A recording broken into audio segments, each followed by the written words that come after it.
રાજકોટમાં TRP game zone અગ્નિકાંડમાં મૃત્યુ પામેલા 27 પીડિતોના પરિવારોને ન્યાય અપાવવા માટે ત્રિકોણબાગ ખાતે કોંગ્રેસ દ્વારા અનશન આંદોલન કરવામાં આવી રહ્યું છે।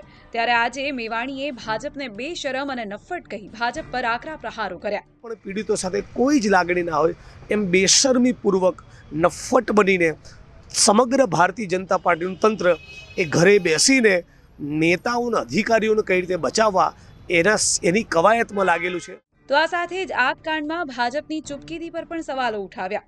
ગલીમાં અમે લોકો જઈ રહ્યા છીએ, પત્રિકા વિતરણ કરીએ છીએ, 3 દિવસથી અનશન ઉપર બેઠા છીએ, પણ વિજય રૂપાણીને જાણે કે લેવા દેવા જ નથી। આખું Rajkot Bharatiya Janata party total silent થઈ રહ્યું છે અને મને લાગે છે કે ભારતીય જનતા પાર્ટીએ ઢાંકણીમાં પાણી લઈને ડૂબી મરવું જોઈએ। ક્યારેક આક્રોશમાં એવું મન પણ થાય છે કે ઢાંકણીમાં પાણી ભરીને મુખ્યમંત્રી કાર્યાલય પણ આપવા જોઈએ। આજે આ આંદોલનનો છેલ્લો દિવસ છે। સાંજે 5 વાગે પારણા કરવામાં આવશે। જો કે પીડિત પરિવારોને ન્યાય માટેની લડત અહીં પૂર્ણ નથી થઈ રહી તેવું પણ જિગ્નેશ મેવાણીએ જણાવ્યું હતું। કેવલ Dave, Divya Bhaskar, Rajkot. Share and download કરો દિવ્ય ભાસ્કર એપ।